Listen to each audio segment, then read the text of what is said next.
Pekný deň prajem z Antik Podcast štúdia. Vitajte opäť pri stole so starostom, teda relácii, ktorú pripravujeme špeciálne pre užívateľov webu a aplikácie Naše Košice. Tieto debaty so starostami košických mestských častí sú o vás a pre vás. Otázky sme opäť zozbierali v uliciach, niektoré prišli aj do našej aplikácie Naše Košice. Opäť, než sa dostaneme ku konkrétnej mestskej časti, tak sa porozprávame s daným starostom aj o dvojúrovňovej samospráve mesta Košice, čiže o redukcii mestských častí. A práve o tomto hneď teda v úvode chcem privítať pána starostu mestskej časti Košice Staré Mesto Igora Petrovčíka a hneď teda pôjde aj na vás tá otázka o mestských častiach. Dobrý deň. Dobrý deň prajem a ďakujem za pozvanie. Pán starosta, Národná rada Slovenskej republiky 28.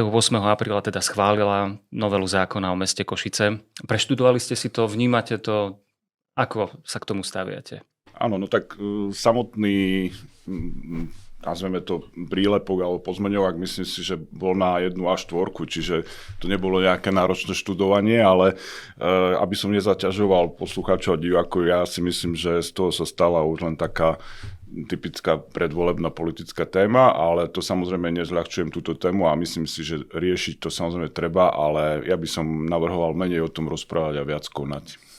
To hovorí každý starosta, len zase sa presne presúvame k tomu, že realita je iná.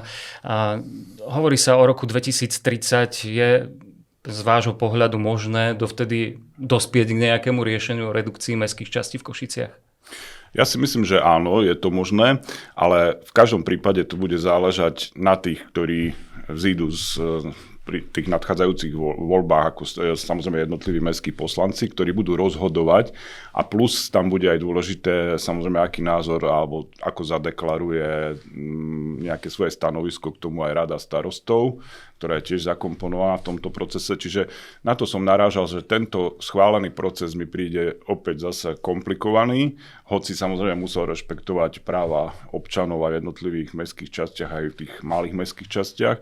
Ale ja si osobne myslím, že redukcii mestských častí dojde vtedy, ak sa k tomu my, ktorí o tom budeme rozhodovať, alebo aj teraz rozhodujeme, postavíme ozaj čelom chlapsky a doslova si povieme, že poďme to urobiť aj ako mestskí poslanci a nečakajme na to, že kedy to kto za nás kedy urobí. Ja osobne som stále deklaroval a keď bude ten deň D, aj to zadeklarujem hlasovaním, ja som za znižovanie počtu mestských častí. Ideálny počet by bol koľko podľa vás? 4 mestské časti. Vy 4, niektorí hovoria o 8 a tá novela zase, že ideál by bolo 10. Tak som veľmi zvedavý, že na akom čísle sa zastavíme.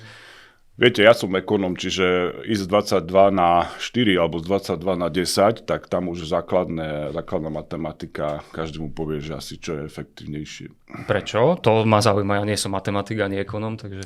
No tak asi, keď si zrátame teraz, koľko pracovníkov pracuje v rámci jednotlivých úradov mestských častí, narátame počet starostov, počet prednostov, počet neviem koho každého a keď to potom zúžime, tak synergický efekt takzvaný je o tom, že keď dáte to na 4 mestské časti, tak v tých 4 mestských častiach dojde k nejakému nárastu zamestnancov, ale synergicky sa zefektívni tá práca.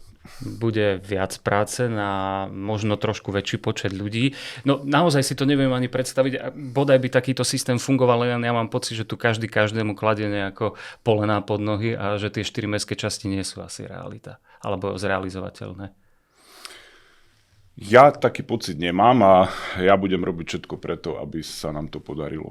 Uvidíme. Tak vaše slová sú teraz zaznamenané, tak uvidíme ten rok 2030, dajme tomu, že čo prinesie.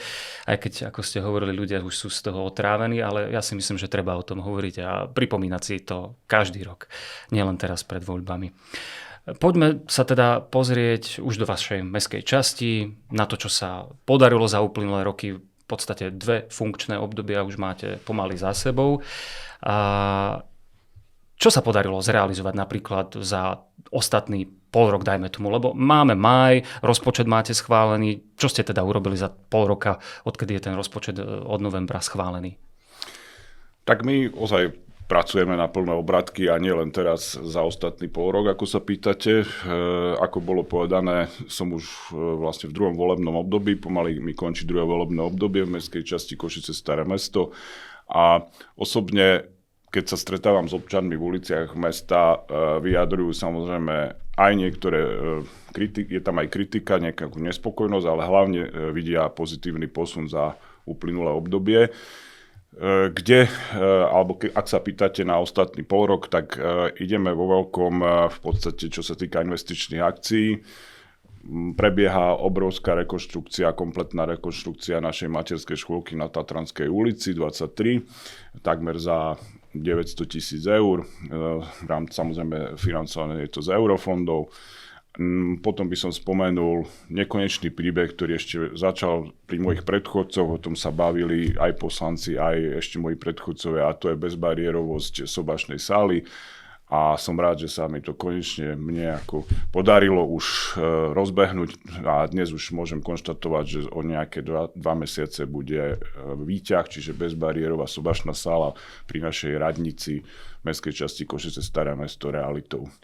Vidíte, a pri tejto veci vnímam také nejaké trenice medzi vami a miestnymi poslancami, presne, lebo niektorí vytýkali, že urobil sa za pol rok iba výťah v sobášnej sále a kritizujú to, že nie sú zrealizované napríklad vnútrobloky, nové venčoviská, tak nejaké nové stavby. Čo sa ešte zrealizovalo? Lebo napríklad zhodou okolností pred 2 dňami som išiel po Vojenskej, chodník, áno, ako ste deklarovali, už dávate dokopy, všetko fajn, len to je v spolupráci s mestom. Áno, tu chcem poukázať na to, že keď niekto hovorí, že robíme málo, samozrejme vždy každý môže robiť aj viac. Ja nehovorím, že sme 100% a že nerobíme aj chyby, čiže samozrejme počúvam aj takúto kritiku, ak je konštruktívna. Ak nie je konštruktívna, potom samozrejme človek sa aj tak tomu musí postaviť. A čo sa týka týchto chodníkov, tie chodníky takisto si treba povedať, sú v spolupráci s mestom, však je to kompetencia mesta. Ale je to aj o šikovnosti starostu, ktorý je v jednej osobe aj mestským poslancom ako a do akej miery a v akom objeme sa tieto chodníky v tejto konkrétnej mestskej časti budú realizovať. Takže týmto kritikom by som povedal, že na budúce treba vyhrať voľby, dostať sa do mestského parlamentu a ako mestský poslanec viac lobovať za mestskú časť Košice Staré Mesto, tak ako to robím ja. Tak ste im dali radu teraz pred komunálkami. Čiže uznesenie je schválené zastupiteľstvom, podpísané vami. Niektoré veci sa ale podľa týchto miestnych poslancov nevykonávajú. Ako je na tom Park Angelino napríklad, alebo Masarykova kolónia?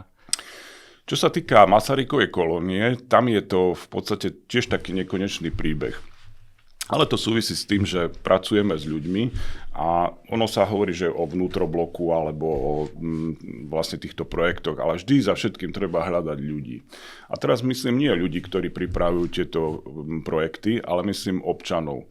Keď chcete robiť alebo rekonštruovať komplexne nejaký vnútroblok, tak najprv musíte ozaj dlhodobo počúvať jednotlivé podnety občanov. Vy nemôžete prísť a zrealizovať vnútroblok takto, ako si zmyslíte, spolu s samozrejme 13 miestnymi poslancami, ktorí zastupujú týchto občanov, ale v tomto prípade táto téma je dosť dôležitá a tam dosť občan chce do toho napriamo, to znamená rozprávať nie prostredníctvom svojho poslanca, ale chce sa vyjadrovať napriamo, čo bude v jeho okolí a v jeho verejnom priestore, v ktorom sa pohybuje a žije. A v tomto prípade, a plus aj iných, ale tento je taký typickým príkladom, kde sa tieto názory občanov rozchádzajú a to je potom úloha tej samosprávy nejak sklbiť a zladiť tieto jednotlivé požiadavky. Samozrejme s odbornými stanoviskami a aby odborníci tieto požiadavky prešli a zhodnotili, čo všetko môže prejsť do tejto množiny a výsledkom je potom tento realizovaný projekt. Takže aj Masarykova kolónia je to už by som povedal 3, 4, dokonca niečo viac ako 4 roky diskusie s občanmi. Čo chceme, my nechceme, sused chce to, druhý sused to nechce. Čiže vlastne tam je dôležité ozaj nájsť ten kompromis. No a potom samozrejme nastupuje ďalšia fáza a to je hľadanie financovania. Ale ja som si to predstavil, prepáčte, tak jednoducho, že vy ste štatutár mestskej časti, zodpovedáte za jej chod, že vy to vybrucujete alebo posuniete na ďalší level, lebo 4 roky za mňa diskutovať napríklad na Masarykovú kolóniu je strašne dlho a strašne veľa. Takže až sa mi nechce veriť, že iba na týchto ľuďoch to stojí, ktorí obývajú ten vnútroblok? No, tak samozrejme, veď ste to spomenul, stojí to na poslancoch. Poslanci, ktorí rozhodujú. Starosta ktorý riadi mestskú časť, je to štatutár, ale potom tu máte na tej istej úrovni v našom prípade 13 miestnych poslancov, ktorí majú rozhodovať a schvaľovať. A v mojom prípade, historicky, keď si pozriete, nezachytil som, alebo keď som zachytil, tak to nebol tento konkrétny krok, aby sa aj Masarykova kolónia posunula. Čiže keď si aj prečítate návrh rozpočtu, alebo rozpočet, podľa ktorého ideme aj tento rok, keď som aj ja osobne žiadal, poďme tam dať viac týchto investičných rozvojových prvkov v rámci týchto aj vnútroblokov, lebo to sú obrovské financie, čo sa týka len v rámci projektových dokumentácií, tak tam musí byť ochota väčšiny poslancov. A ja si myslím, že tieto veci sú všetky dohľadateľné konec koncov, ale nebudeme sa okolo toho točiť. Existuje teda zoznam revitalizácií vnútroblokov? Zoznam existuje samozrejme, neviem, aký zoznam myslíte, kde, či konkrétne, na nejakom čo webe, sa bude presne robiť. Áno. Ja som vyrastal na Letná 4 konkrétne a tam bol presne ten vnútroblok. Veď Malá Praha, veď každý to tam viac menej pozná a je tam viac takýchto priestorov. Čo sa týka týchto vnútroblokov, čiže keď ideme za radom, čiže Malá Praha 1, Malá Praha 2, tak samozrejme Malá Praha 1 je už dlhodobo krásne zrekonštruovaná, hoci už zub času takisto si vyžaduje aj tam zasiahnuť, ale tam sa ukázalo krásne, keď funguje komunita, tak ten dvor je aj krásne udržiavaný. Malá Praha 2 bolo, myslím, sú to 3 roky, kedy som ja po nástupe hneď do funkcie starostu inicializoval, aby sme išli robiť tento vnútroblok, pretože moji predchodcovia 12 rokov dozadu nejako sa neposunuli v tomto. Dnes je výsledkom krásny vnútroblok, ktorý je nielen vyasfaltovaný, ale je aj komplexne zrekonštruovaný na 60% celého dvora je už dnes zrealizovaných a dnes občania neparkujú aj svoje vozidlá, nechodia po blatistom povrchu, ale po peknom vlastne vnútrobloku. Opäť sa ešte dotknem tejto témy, že kde vidieť výsledky, dobre povedali ste časť. Ďalšie sú v procese realizácie postupnej. Lebo je toho množstvo. Sú tu ďalšie 3 až 4 lokality, ktoré asi aj vás možno zaujímajú a to je v rámci, samozrejme hovoríme o Hvozdíkovom parku, Park Angelinum, Jakobyho, Slovenské jednoty. Všetko postupujeme. Môžem potom ukázať što z rôznych spisov k tomu, kde všetko možné už, samozrejme už nie len rok, ale dlhšie obdobie pripravujeme. Je to náročný proces, to určite tu rozprávali aj iní starostovia, s čím sa všetkým taký starosta mestskej časti v rámci dvojúrovňovej samosprávy stretáva, že keď už máte všetko a myslíte si, že už máte všetko a ste v cieli, tak zrazu vám príde list z útvaru hlavného architekta, že nie, zle, úplne inak všetko prerobiť. Takže takto si my tu žijeme v tomto meste a my starostovia, skúsenejší starostovia sú od toho tu na to, aby hľadali spôsoby, ako aj napriek takýmto prekážkam sa dopracovať k cieľu. Ja rešpektujem, čo hovoríte, aj vzhľadom na to, že už máte dlho politickú prax za sebou, mestské zastupiteľstvo, mestská časť. Len je to úžasné, že vy sa môžete a viete hovoriť na byrokraciu, lebo na Slovensku je to tak. Ja to hovorím preto, nie že by som sa vyhováral. Dvor Malá Praha je príkladom, plus ešte jeden vnútroblok, to je príkladom, kde som aj napriek týmto prekážkam dokázal zrealizovať tieto rekonštrukcie. Dobre. A do detailov asi dnes by sme tu sedeli do večera. Veľmi dlho, áno, zbytočne, jasné. Do aplikácie Naše Košice vzhľadom na túto tému vnútrobloky revitalizácie nám prišla jedna taká téma, alebo teda otázka, skôr postreh. A všimol som si niečo podobné aj u vás na Facebooku. Mali ste nejakú akciu na Dominikánskom námestí. Áno, ľudia to oceňujú, jasné, len sú to také jednodňové akcie a po tom jednom dni sa vlastne deň končí, hej, a že nevidno ďalšie výsledky. Prišla nejaká taká reakcia presne do aplikácie Naše Košice, že čo ďalej, pán starosta, že ako to bude vyzerať, že jednodňové akcie máte pekné, ale čo robíte z dlhodobého hľadiska pre náš staromešťanov? Nejaký František to napísal, nechcem hovoriť o veku, to je jedno, ale asi starý staromešťan. Hej, no tak Františkovi by som odpovedal, keby na budúce lepšie zadefinoval otázku, lebo neviem teraz, či sa pýta na kultúrno-spoločenské akcie, športové alebo investičné. Ja si myslím, že skôr sa pýta na tie investičné a nejaké rekonštrukcie, pretože ja tiež na Facebooku vašom vnímam, že áno, máte tam psíkov, máte tam seniorov, Deň Matiek tam bol, akcie a tak ďalej, boli Košické Benátky, len čo sa týka nejakých rekonštrukcií, revitalizácií, stavieb. Toto možno, že občanom Starého Mesta chýba. Áno, no tak skúsim spustiť, neviem, koľko máme času, ale... O si dáme anketu, ktorou to prerušíme, ale takže povedzte. My, ako som spomínal, verím, že na jeseň budeme strihať pásku a kolaudovať tú komplexnú rekonštrukciu budovy materskej škôlky na Tatranskej. To je veľká vec, to bude prvá budova škôlky, ktorá bude v podstate riešená rekuperáciou, čiže niečo, čo ešte v Košiciach nemá žiadna iná budova v rámci školstva. Čiže ideme týmto smerom.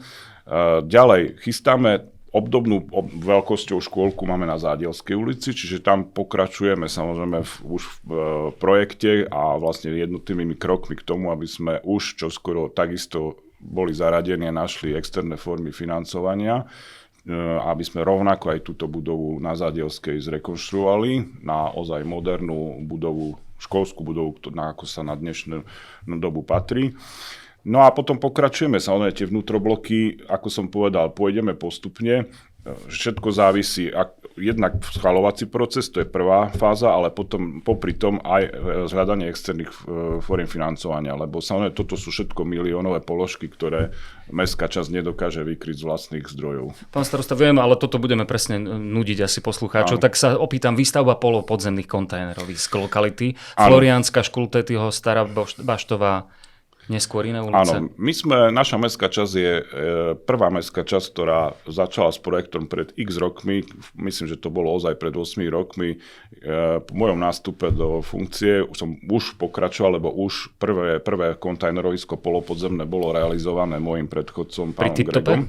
Pri Tiptope. Jasne. A následne som pokračoval spolu poslancami, sme realizovali ďalších, dnes už môžeme hovoriť, že máme nejakých 5 polopodzemných a keď pridáme k tomu aj tie, ktoré sa robia spolu s mestom a so spoločnosťou, ktorá zabezpečuje odvoz odpadu, tak dnes sa môžeme pochváliť ozaj už oveľa väčším množstvom polopodzemných kontajnerovísk, ako má hoci ktorá iná veľká mestská časť. Ale zároveň sme boli ozaj priekopníkmi v tzv. Klietkach, to znamená, my sme boli tí, ktorí po prípade ešte aj spolu s mestskou časťou Západ sme realizovali tieto uzamykateľné kontajneroviská. To bolo samozrejme x rokov dozadu. Takže čo bude teraz? Tá prax ukázala, aj moji kolegovia, ktorí ste sa na to pýtal, samozrejme tiež potvrdili, že sa už na dnešnú dobu neusvedčili, pretože to sú tie známe veci okolo kopírovania kľúčov a rôzne tieto poškodenia týchto klietok. Takže samozrejme dnes už je jasné, že táďaľ cesta nevedie. Takže my už dnes klietky nebudujeme a snažíme sa čo najviac pristúpiť k týmto polopodzemným kontajneroviskám. Takže aj keď ste sa pýtal na lokality, ktoré ste spomínal, robíme teraz na tom, aby sme čo najskôr občanom doručili tieto kontajneroviska, pretože občan chce vidieť ozaj výsledky a nie kedy. Nie iba pred voľbami. A nie iba pred voľbami. Čiže samozrejme ono dnes tá vôňa asfaltu už tu je. Ako si spomínal na Vojenskej ulici, ale ja som ten, ktorý budem rád, keď aj v budúcnosti, keď mi volič dá vlastne dôveru, aby sme aj v spolupráci s vedením mesta, čiže s primátorom, zabezpečili, aby vôňa asfaltu tu bola konštantne každý rok. Ja nie som žiaden konšpirátor alebo domýšľavý človek, len niekedy mi to príde presne tak, že ono je to vynikajúce naplánovať si to pol roka pred voľbami, lebo človek si potom pamätá. Ono to tí politici niekedy nás to tak, a priznám to na rovinu, akože samozrejme, však to je prirodzené, každého to tak láka, ale ja osobne a mňa, občania, ktorí ma poznajú, aj moji susedia vedia, že ja pracujem hneď od volieb, nie len pol roka pred voľbami. A teraz sa pôjdeme pozrieť na vlastne realitu vašej práce, alebo to, s čím nie sú spokojní občania mestskej časti Staré Mesto. Dáme si anketu.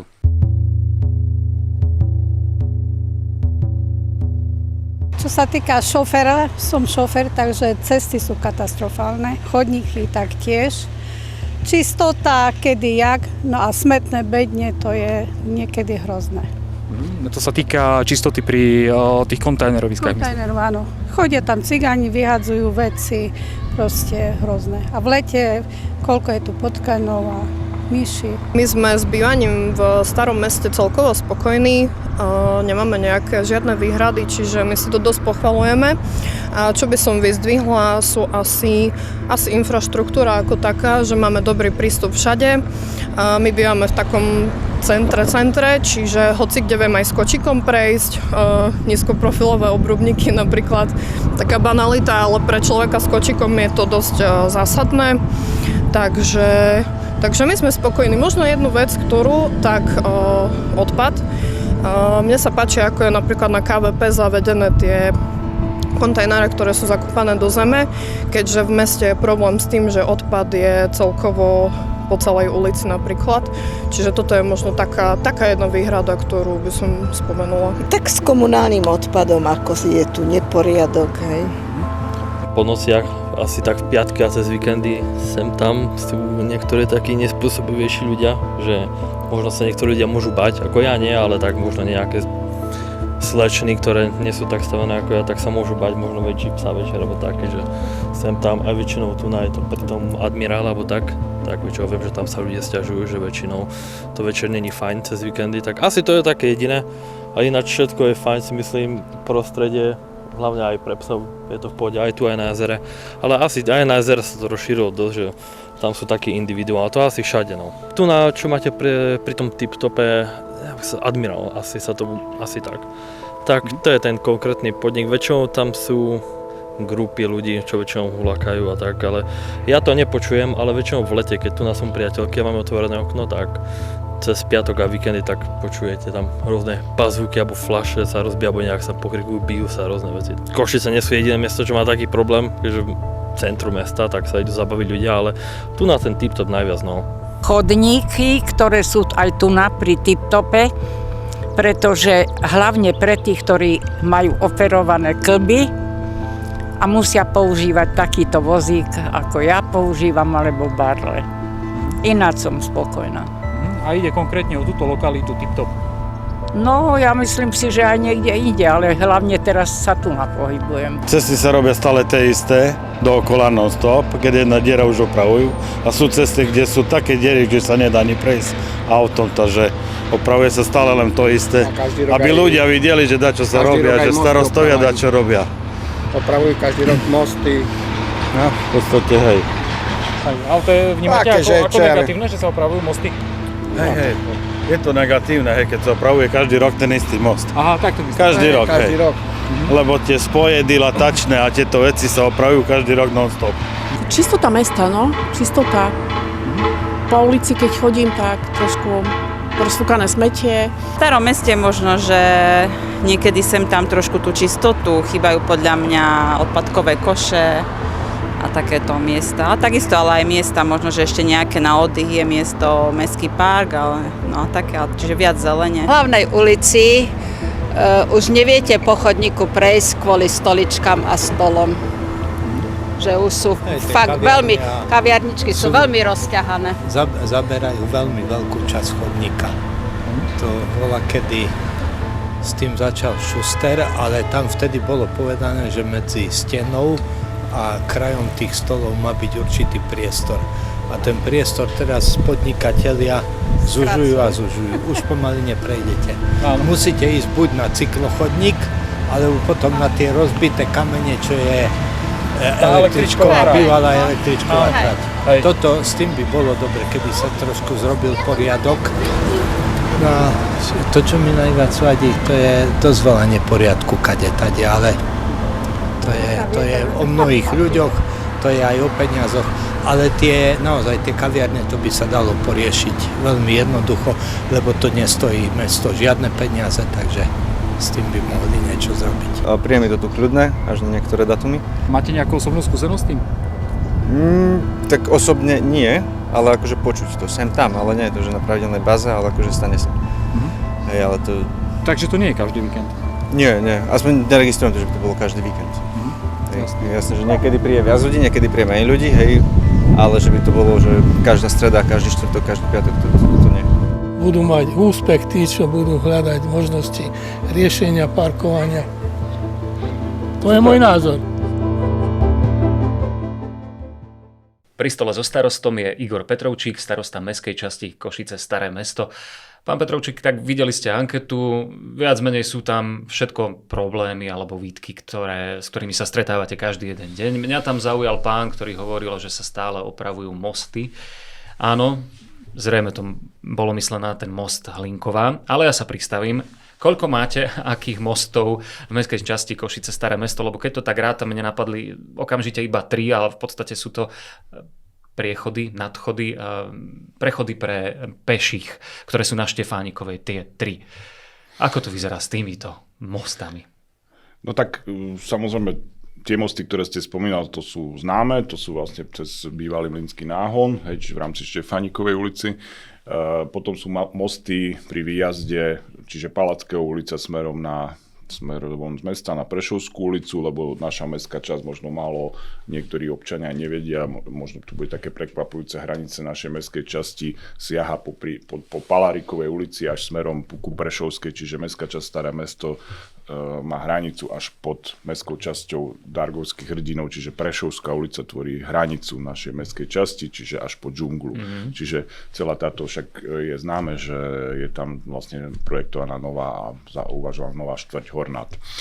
A ešte slovenské jednoty. A most na slovenské jednoty je taký malý mostík, s ktorým sú veľké problémy a starosti. Takže my sme už na to poukazovali asi prvýkrát, sú tomu 4 roky, kedy aj sme spolu s občanmi urgovali, že tento most je problematický a hlavne, čo sme stále, a máme o tom množstvo dokladov, dotazovali cestný správny orgán, prečo aj celkovo mesto nedokázali z úplného období zabezpečiť, aby cez tento most neprechádzali ťažkotonážne vozidla. To znamená, bolo tam značkou obmedzená tá tonáž, ale máme tam občana, ktorý nám opakovane samozrejme toto vlastne namietal a sa sťažoval a sledoval to, že vyslovene polícia nedokázala dennodenne zabezpečiť, aby tam denne cez tento most nechodilo množstvo ťažkých vozidiel a výsledkom dnes je, že tento most samozrejme je statický v problémoch a bude sa, ale už je naplánovaná rekonštrukcia. Kedy? Pokiaľ som sa bavil s pánom primátorom, tak už myslím, že aj bolo verejné obstaranie. Malo by to, neviem, či to bude súčasťou tej prvej fázy, alebo to ide úplne možno skôr samostatne, keďže sa má už začať konečne aj zaoberať prvou fázou realizácie Mlynského náhonu. Poďme sa teda pozrieť na ostatné problémy alebo pripomienky z ankety. Nedostatok parkovacích miest. No, väčšiná téma, Staré Mesto je špecifické tak tiež. Skúsim aj ja niečo do tejto témy, lebo som pozeral, že aj iní starostovia, to už je taká väčšiná téma. My sme tu v meste všetci odborníci na parkovanie, takže skúsim aj ja niečo pridať, nejakú vlastne vložku. Ja si osobne myslím, ako starosta mestskej časti, ktorej sa to najviac týka, tento problém, treba sa na to pozerať v 2 rovinách. Sú u nás lokality a môžem z vlastnej skúsenosti povedať, kde parkovací systém a celkovo ten, ktorý teraz funguje, nastavil pravidla tak, že my dnes, aspoň v lokalite, napríklad časti Kuzmáneho sídliska, veci fungujú. To znamená, máte kde zaparkovať, prídete domov, máte miesto. Pretože aj konkrétni zodpovední z mesta Košice dodržiavajú to, že pravidelne monitorujú týchto nespratníkov, ktorí tam nemajú čo parkovať, a aj vďaka tomu sa dnes už podarilo vyselektovať v niektorých uliciach, že sa neparkujú vozidlá, ktoré tam parkovať nemajú. Potom sú samozrejme lokality, keby sme išli v rámci Kuzmáneho sídliska smerom k amfiteátru, tak v tejto časti Kuzmáneho sídliska môžem a konštatujem, že aj napriek tomu, ani dnes ešte nie je úplne vyfiltrovaní, tí motoristi nie sú. To znamená, že stále tam aj tí, ktorí bývajú v tejto lokalite, rezidenti, majú problém zaparkovať. Ale ako každý vieme, parkovacie miesta alebo cesty nenafúkneme, alebo mesto, ulice nenafúkneme.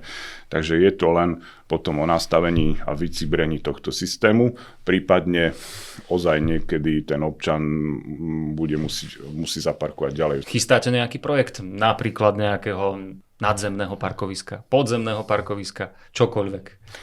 No, v Starom Meste. Priznám sa, rád by som povedal, rozmýšľam, čo môžem povedať a prezradiť, ale samozrejme, nie len v mojej hlave, v našich hlavách, už som o tom diskutoval aj s pánom primátorom, sú nejaké už prvotné nákresy, alebo by som povedal už aj nie úplne projektové dokumentácie, ale štúdie uskutočniteľnosti, kedy by bolo možné v niektorých lokalitách v našom starom meste je reálne postaviť parkovací dom. A napríklad to je lokalita pri terajšom bývalom SKC centre a terajšom GES klube.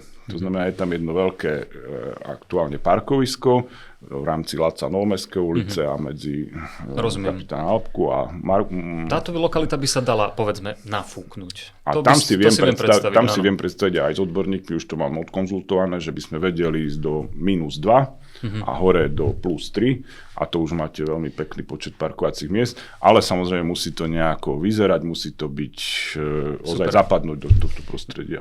Ešte si dovolím takú vsúvku, že sme aj uvažovali, že by sme tam aj presťahovali úrad mestskej časti Staré mesto, že by v podstate v rámci tohto parkovacieho domu by bol taký polifunkčný, že v hornej časti by boli aj ofisy, prípadne dole možno ešte nejaké polifunkcie, ale potom sme prihodnocovali, že tej polifunkcie tých obchodných priestorov už tam je dosť, ale v horných priestoroch by som si vedel predstaviť sídlo úradu mestskej časti Košice Staré mesto, keď už budú len 4, čiže tento úrad bude nutné posilniť, pretože pribudnú k nám iné mestské časti, ktoré sú teraz samostatné, lebo v priestoroch samozrejme Radnice, ktorej teraz sídlime.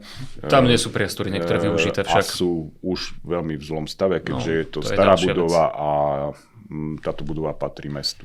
Poďme naspäť k tým problémom z ankety. Neporiadok na verejných priestranstvách, kontajneroviskách. Dobre, chodí nejaká čata po starom meste, po mestskej časti, ktorá upratuje priebežne kontajneroviska napríklad, alebo odpadky v kríkoch, či už rozfúkané, alebo odhodené. Áno.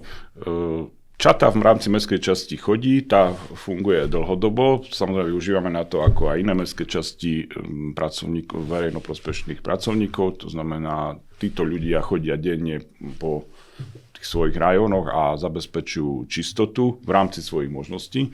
Ale keďže to nebolo ani podľa mojich predstav a celkovo som nebol s týmto spokojný, tak ostatnom období už asi 3. mesiac funguje ešte jedna posilnená čata, je mobilnejšia, to znamená zabezpečil som, aby táto čata mala svoju doslova nákladnú dodávku s kompletným vybavením a dokážeme vlastne realizovať a mojou snahou je, aby sme do 48 hodín od zaregistrovania nedostatku v uliciach reagovali. A to sa verím, že darí, občania si to chvália a budeme to robiť samozrejme dlhodobo. Zlý stav chodníkov a ciest. Realizuje sa tá vojenská, to sme si povedali, samozrejme s pomocou mesta. Čo sa chystá? Ďalšie chodníky napríklad? Ja som rád, že môžem občanom oznámiť, lebo toto už bolo ozaj, že to už som neúmerne dlho a ja urgoval, že kedy. Videl som fotku, kde ste strkali topánku až do nejakej obrovskej diery. Nemyslím vojenskú a lokalitu Kuzmáriho sídliska, ale ja chcem teraz hovoriť o Puškinovej ulici. Puškinová ulica už bola ozaj veľkou hanbou centra mesta. Hovoríme o ceste, nie len... O ceste. Takže som rád, že konečne sa podarilo a sa našli financie a som v podstate bol natoľko otrávny aj na úrovni mesta, že Puškinová ulica sa v najbližších týždňoch do mesiaca začne realizovať, teraz v letnom období, čiže kompletná rekonštrukcia povrchu tejto vozovky, pretože je v katastrofálnom stave. A ďalej budem samozrejme tlačiť aj na vedenie mesta, aby sme našli spôsob a financovanie. Že by to nebolo iba o plátaní, ale súvislých opravách. Ulica protifašistických bojovníkov. Každý, myslím si, že denne šoféruje a sa presúva z jedného strany mesta na druhé. Nie je taký, ktorý by neprechádzal touto ulicou protifašistických bojovníkov popri vlastne Nocke, čiže Národnom olympijskom centre pri plavárni.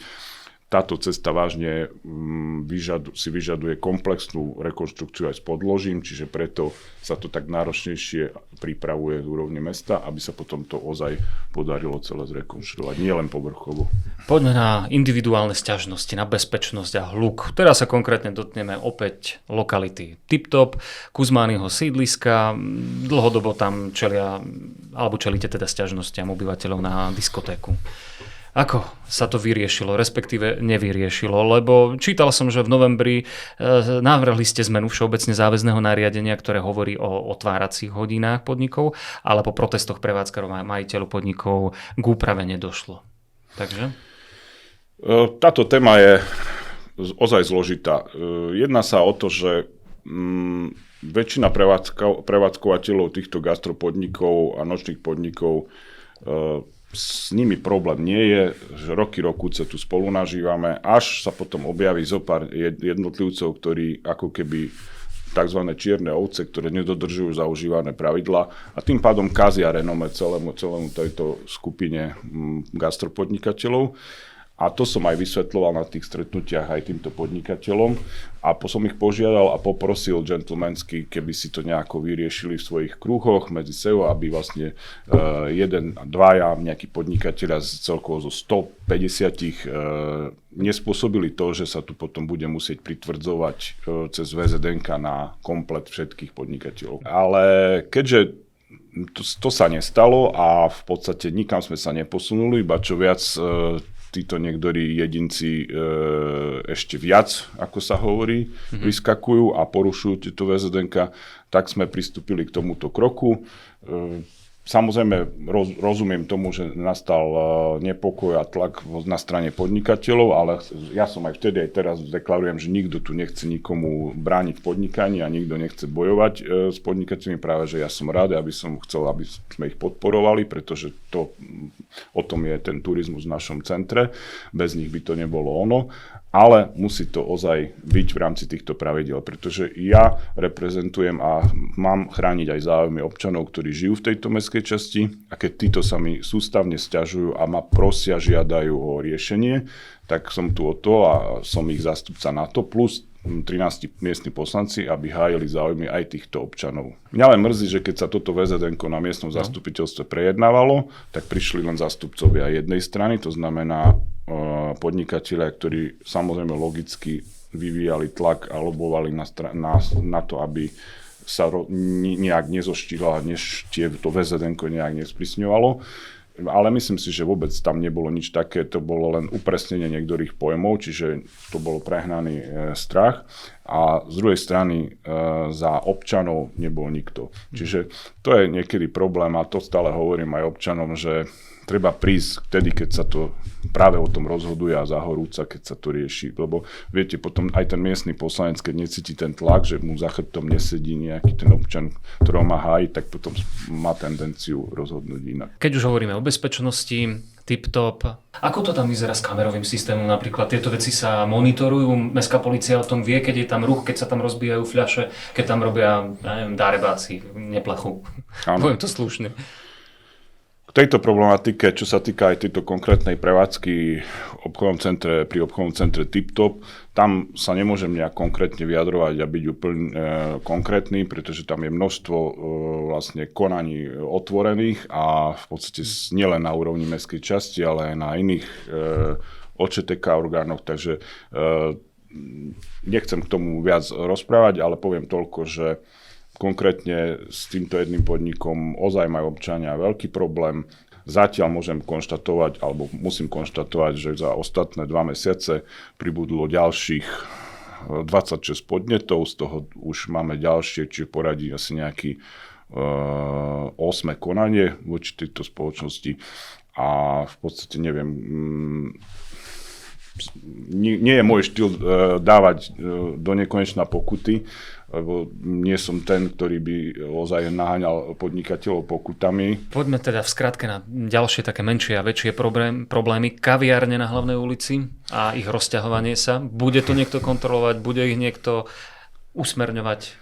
No tak ja vám poviem taký príbeh spred 2 rokov v letnom období, kedy som to ja s mojím kolegom, nočným starostom, pánom Eperiešim, sme to začali riešiť. Na výsledkom bolo, že samozrejme veľká vzbúra a samozrejme osobné narážky a v podstate ten hnusný, nepríjemný starosta nám tu vlastne kazí podnikanie.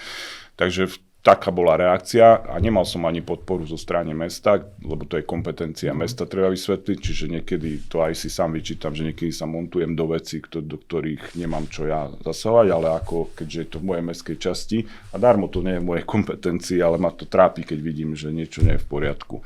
Takže ja v tomto prípade budem samozrejme žiadať kompetentnú pani úradničku na magistrate mesta, ktorá to má na starosti a ktorej úlohou je dennodenne dozerať, či sa danou záhradkou nerozširuje na viac, ako má prenajaté, lebo o tom to celé je, ako tu občanov, že nevie prejsť po chodníku.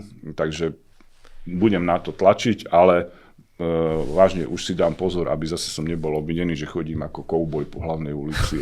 Dobre, ku koubojovi sa ešte dnes dostaneme, ale ma zaujíma presne tá hlavná ulica, netolerantnosť cyklistov, donáškarov, kolobežkárov na hlavnej. Pani Monika nám napísala do aplikácie Naše Košice, takže dobre, že ste to načali. Je to tiež kompetencia mesta, alebo vy viete týchto ľudí tiež na základe podnetov nejako perzekuovať, upozorniť iba? Tak viem, že polícia tam svojho času bola, áno, ale... Je to kompetencia na úrovni mesta a ja už som o tom rozprával aj s pánom primátorom, že príjmime nejaké VZN-ko a poďme to nastaviť nejaké tie pravidlá, lebo toto už, čo sa deje v centre mesta, to už je neúmerné. Potrebujeme to zregulovať, ľudia sa mi sťažujú, títo kolobežkári, týchto peších ohrozujú. Na tej hlavnej ulici sa záhradky rozširujú, to znamená, ľudia už nemajú kade prejsť. Bavil som sa s pánom primátorom aj o tom, že by sme, lebo existuje tzv. Generál pred x rokov, kde ešte odborníci tej doby nastavili pravidlá, že podnikateľ nesmie mať kvetinač, nesmie mať ačkový reklamný stojan na dlažbe vonku a môže mať len také a také sedenie s takým a takým slnečníkom. Bohužiaľ, ten generál je dnes v podstate na výsmech, to znamená, nedodržuje ho nikto.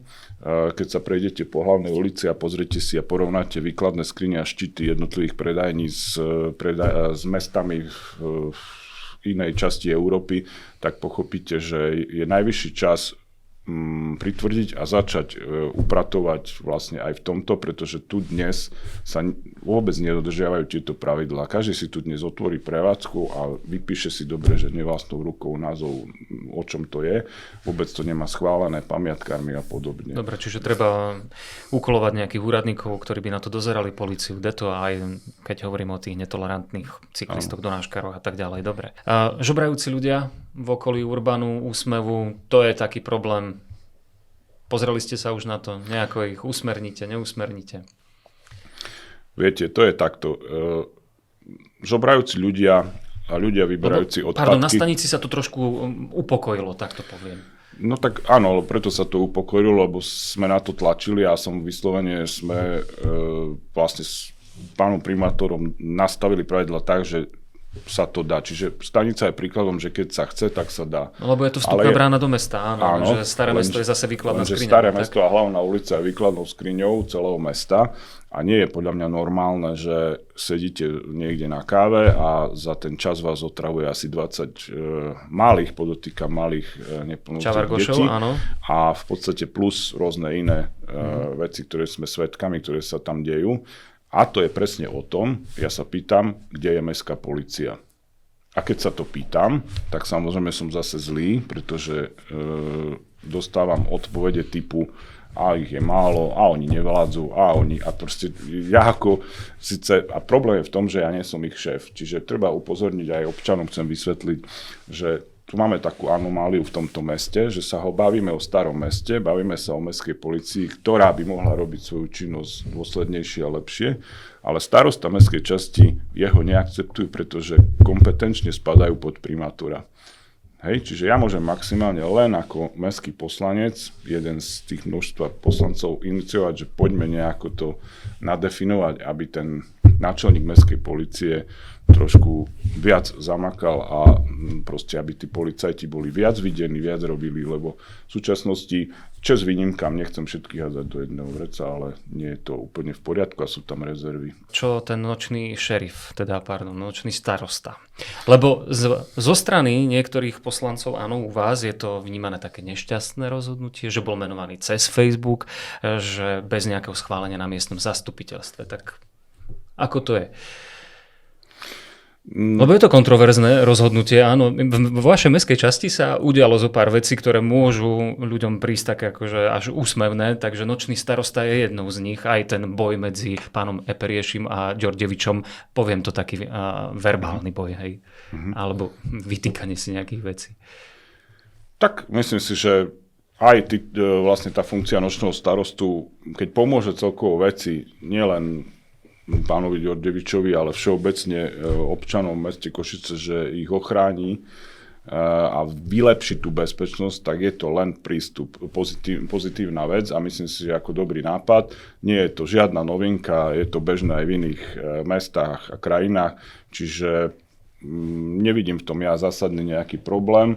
Je to samozrejme pomenovanie, nie je to nejaká oficiálna funkcia, je to môj zástupca starostu oficiálne, ktorý bol menovaný legálne tak, ako mal byť už pred x rokmi.